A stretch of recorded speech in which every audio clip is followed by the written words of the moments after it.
मित्रांनो, हे बघा आपण ह्याचं इंजिन खोललेलं आहे आता आणि ह्याचं जे ब्लॉक पिस्टनचं जे आहे ते बघू शकता तुम्ही. तर हे जे तुम्हाला पिस्टन दिसतं हा पूर्णपणे ऑइल नसल्यामुळे घासून गेला आहे बघा असा.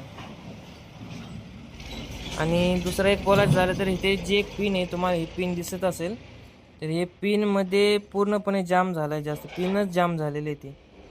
त्याच्यामुळे एक इंजिनचा आवाज येत होता पूर्णपणे. तर हे आपण आता हे क्रँकचे बेरिंग कनेक्टिंग पिस्टन आणि ब्लॉकला बोर करून घेणार आहे. ब्लॉक आहे त्याला आपण आतून स्क्रॅचेस वगैरे थोडंफार दिसतात बघा, ह्याला आपण बोर करून घेणार आहे.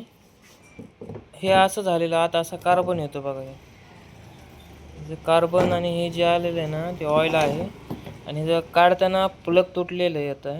तर ह्याचे आता वाल वगैरे सगळे आणि जे गाईड असतात ते गाईड वगैरे कॅमशाफ्टचे बेरिंग हे सगळं व्यवस्थित चेक करून रिपेअर करून आणून आपण जोडणार आहे. तर रिपेअर होऊन आल्यानंतर ना आम्ही तुम्हाला दाखवू की कसं काय रिपेअर केलेलं आहे आणि काय विषय होतं ते.